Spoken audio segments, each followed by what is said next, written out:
Hola, yo soy Carla, bienvenidas y bienvenidos a un nuevo episodio de Estación Global. Hoy, como siempre, están conmigo Viri y Alfredo. Hola amigas, qué gusto estar aquí una vez más. Hola Viri, hola Carla, qué gusto estar con ustedes.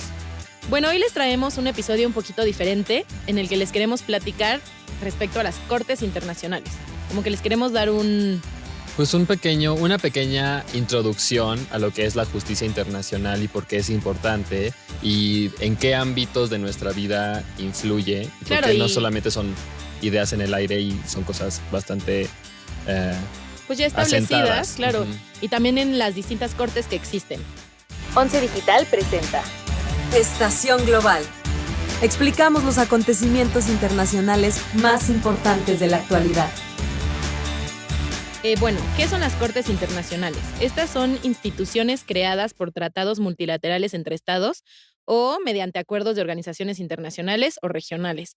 Es importante aclarar que no todas estas pertenecen a la ONU, porque siento que es algo que la gente puede llegar a creer y no es así. Bueno, de la primera que les quiero platicar es de la Corte Penal Internacional. Esta es una de las que no es parte de la ONU y fue creada por el Estatuto de Roma en 1998 y entró en vigor en el 2002. Ahora, ¿qué busca la Corte Penal Internacional o por qué es distinta a las demás que vamos a mencionar? Es que no resuelve controversias entre estados, sino conflictos individuales con penas individuales. O sea, son personas que están siendo acusadas de algún crimen internacional. Los crímenes que juzga son crímenes de genocidio, crímenes de guerra, crímenes de agresión o de lesa humanidad. Su sede está en La Haya, en Países Bajos. Algo interesante de esto es que el Estatuto de Roma fue firmado por 120 estados, sin embargo no ha sido ratificado por Estados Unidos, China, Rusia, India, Israel, Cuba e Irak. ¿Qué quiere decir? Pues que no puede juzgar a personas de estos países. O sea, si una persona estadounidense hiciera un crimen de genocidio, no lo podrían llevar a la Corte Penal Internacional, lo cual No, me pues. parece gravísimo. Así que chiste. Exacto. Y de hecho, Estados Unidos es el más grave de estos casos porque inclusive pasaron una ley en 2002, cuando entró en vigor la Corte, que prohíbe a los gobiernos federales, estatales y locales la asistencia a la Corte, o sea, no se pueden ni presentar, y prohíbe la extradición de cualquier ciudadano o ciudadana a la Corte. Tampoco permite que los agentes del tribunal lleven investigaciones en Estados Unidos.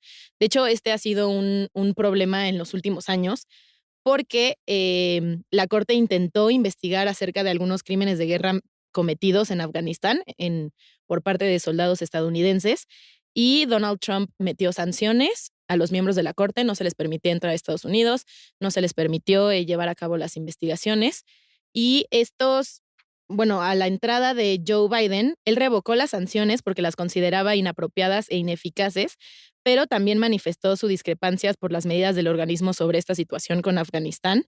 Anthony Blinken indicó que se iban a quitar las amenazas y la imposición de sanciones económicas y restricciones de visado a integrantes de la Corte. Es decir, ya se levantaron todas las restricciones, sin embargo, esto no asegura que se pueda llevar a la Corte nada tratado, o sea, de Estados Unidos. Sí. Sí, hasta que lo ratifiquen. Y creo que justo uno de los principales problemas de esta corte, o de las principales críticas, es que, lo que se dice es que es una corte para genocidas africanos, ¿no? Que es la mayoría de los casos que ha conocido la corte son de personas que han cometido graves violaciones de derechos humanos, pero exclusivamente en el continente africano, y lo cual es algo como súper necesario, sí, pero que dices criticable también. Criticable también, porque dices pues hay crímenes de lesa humanidad en todo el mundo y no se está juzgando a ellos, sino solamente a nosotros que pues sí ratificamos y porque somos, digamos, no tenemos tanto poder en el ámbito internacional. Bueno, es importante mencionar que esta Corte Penal Internacional tiene antecedente en varios tribunales que se han llevado a cabo después de ciertas guerras. Por ejemplo, está el Tribunal de Ruanda. Yugoslavia. El Tribunal para la ex Yugoslavia y para el genocidio de Ruanda, ¿no? El genocidio de Ruanda, los juicios de Nuremberg, que era donde se juzgaba a los nazis. A los nazis después de la Segunda Guerra Mundial. Entonces, yo siento que su intención, es buena, porque no siempre un conflicto va a ser de un país a otro. Sin embargo, claro, estas críticas son muy importantes. Bueno, al principio decían que no todas pertenecen a la ONU, pero la mía sí pertenece. Porque Es la Viri única, de ama hecho. a la ONU. Exacto. La mía es la Corte Internacional de Justicia. Bueno, no es mía, claramente, solo la que les voy a explicar el día de hoy. Es la Corte Internacional de Justicia, que es el órgano principal judicial, el órgano judicial principal de la ONU, que desempeña básicamente dos misiones. La primera es arreglar controversias entre estados y la segunda es emitir dictámenes sobre cuestiones jurídicas que se sometan entre organismos o agencias que sean parte del sistema de Naciones Unidas. Esta corte fue creada en 1945 por la Carta de las Naciones Unidas y comenzó a funcionar un año después. Además, es la única de los órganos principales de Naciones Unidas que no está en Nueva York y está, al igual que la de Carla, en La Haya, en Países Bajos. Y sus idiomas oficiales son inglés y francés. Eso es como lo que tienen que saber sobre la Corte. Yo me quería meter un poco a cómo se eligen los magistrados porque se me hizo interesante.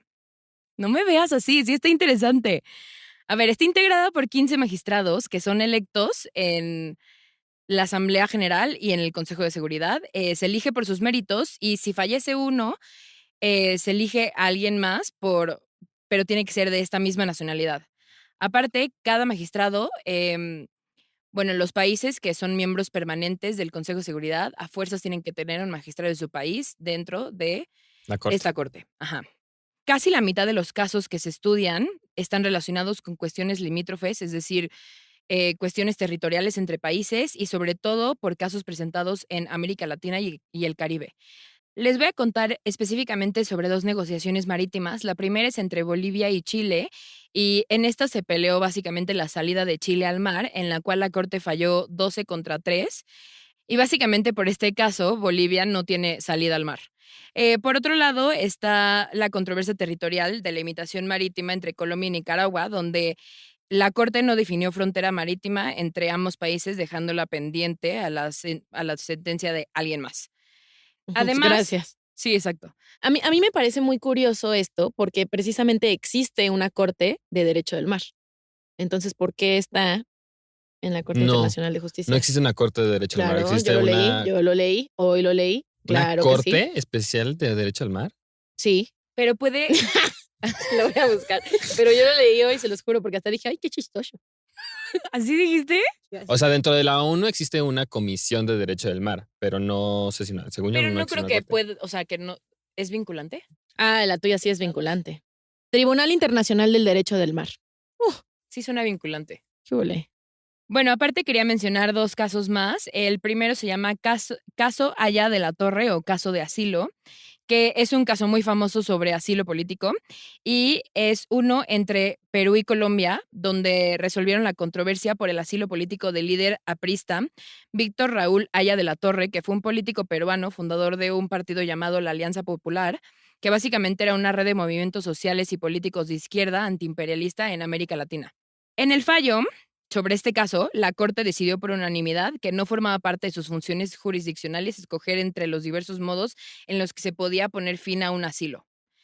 Y además que Colombia no estaba obligada a entregar a esta persona a las autoridades peruanas. Sí, o sea, básicamente se concluyó que el gobierno peruano no había probado que que esta persona hubiera cometido delitos para ser regresado a Perú. Y ya, ese es un caso muy famoso sobre asilo político. Y el último es sobre personal diplomático y consular de Estados Unidos en Teherán. Ah, ese es bueno. Sí, creo que este tiene película. Hay una película, se llama Sí, Fargo. Ajá. Véanla, buenísima. Es que en 1979 Estados Unidos sometió ante la Corte un caso en el que Irán detuvo a rehenes que eran miembros de personal diplomático y consular, aparte de otros ciudadanos de Estados Unidos. En el fallo, la Corte declaró con 13 votos a favor y 2 en contra que Irán había violado en varios puntos sus obligaciones, no solo convencionales, sino también las reglas de derecho internacional general. Es que no solo Convencionales. los detuvo, o sea, tomó la embajada, Sí. ¿no? Sí, sí. Bueno, lo que yo les voy a contar es sobre las Cortes de Derechos Humanos. Como saben, existe un sistema de derechos humanos que, aparte de la Declaración Universal de Derechos Humanos, se divide en tratados más locales y regionales que tratan de aumentar la cantidad de derechos que goza la gente alrededor del mundo. Existen 3 cortes internacionales de derechos humanos que son regionales y que surgen de organizaciones regionales, que son la OEA, la Unión Europea y la Unión Africana. Bueno, y hoy la verdad es que solamente les voy a hablar del sistema americano, de la Corte Interamericana de Derechos Humanos, no porque la europea y la africana no sean importantes, sino porque pues, están más cerca de casa y creo que puedo ponerles ejemplos más concretos de cómo impactan nuestra vida diaria.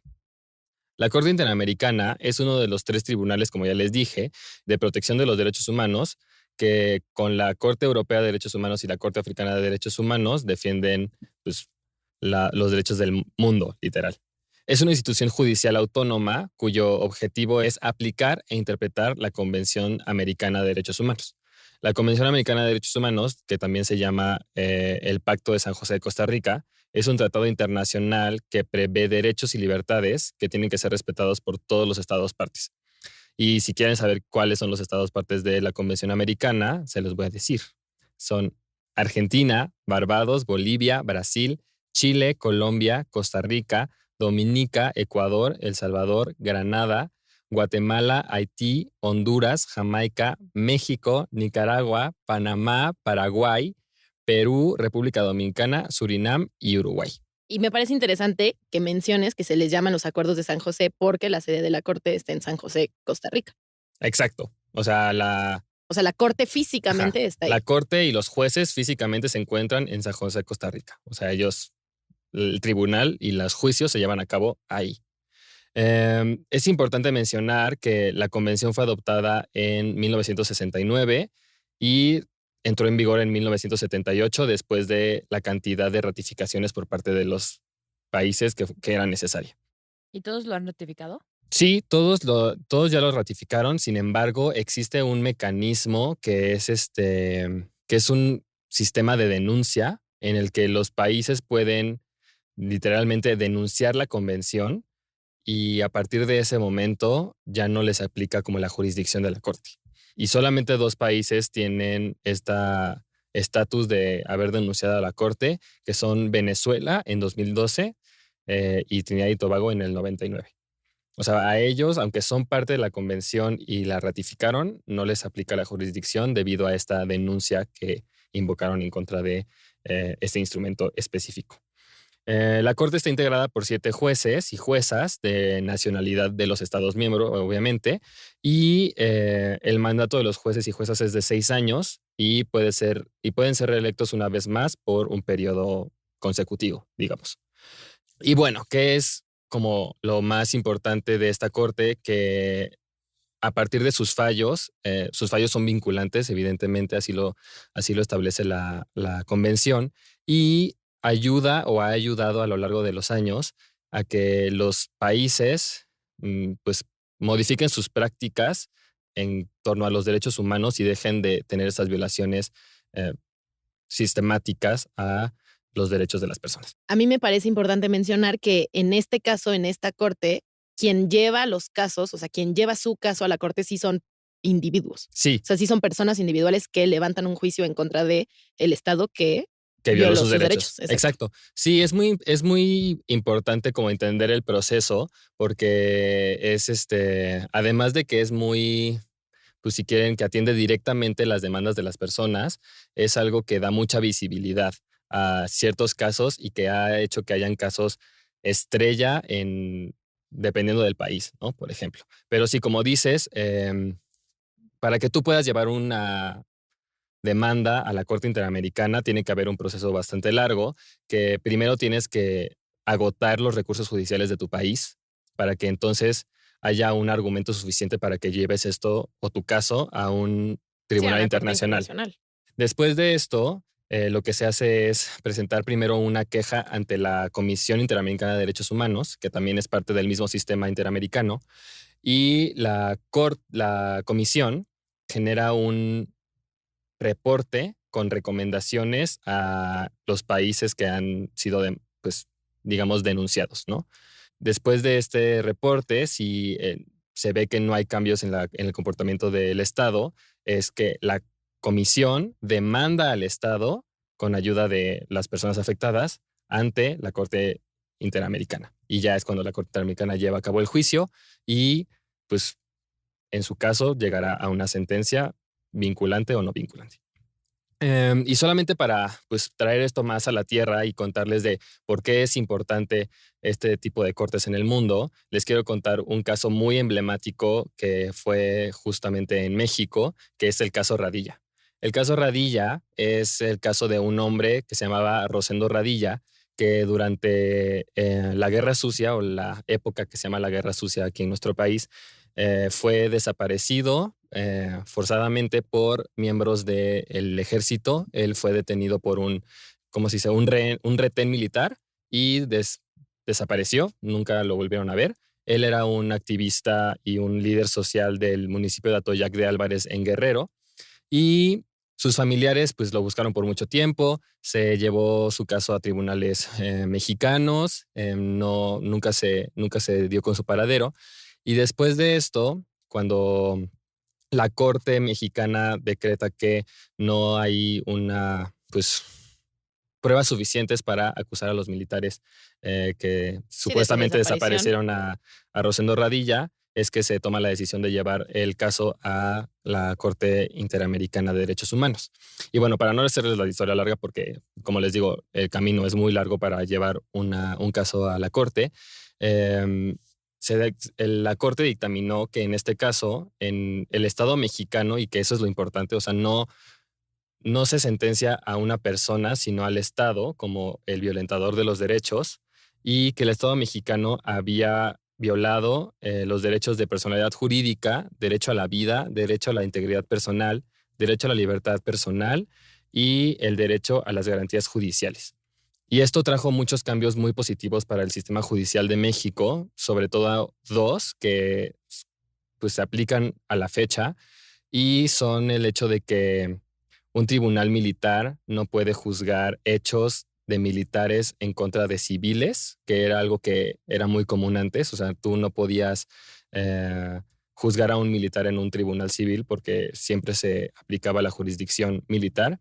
Y el segundo es el establecimiento de los controles de convencionalidad.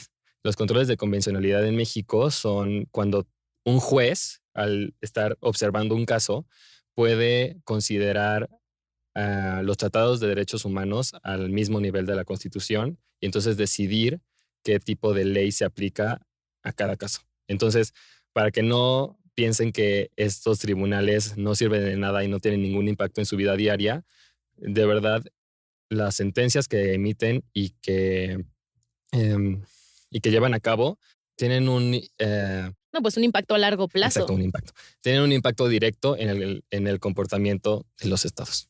Bueno, y hasta aquí llegamos con el episodio de hoy. Esperemos les haya gustado, aunque fue un poquito diferente, un poquito más teórico e informativo siempre. Histórico, exacto. No se olviden de seguirnos en nuestras redes sociales como @canal11tv y escucharnos por las plataformas de Spotify, YouTube, iHeartRadio y Apple Podcast. Hasta la próxima. 11 Digital presentó Estación Global. Las opiniones vertidas en este programa son responsabilidad de quienes las emiten. El 11 las ha incluido en apoyo a la libertad de expresión y el respeto a la pluralidad. Moderado por Carla Pausic, Alfredo Góngora y Viridiana Hernández. Coordinación de producción, Daniela Cuapio y Moisés Romero. Diseño sonoro y postproducción, Franco González. Con una investigación de Viridiana Hernández.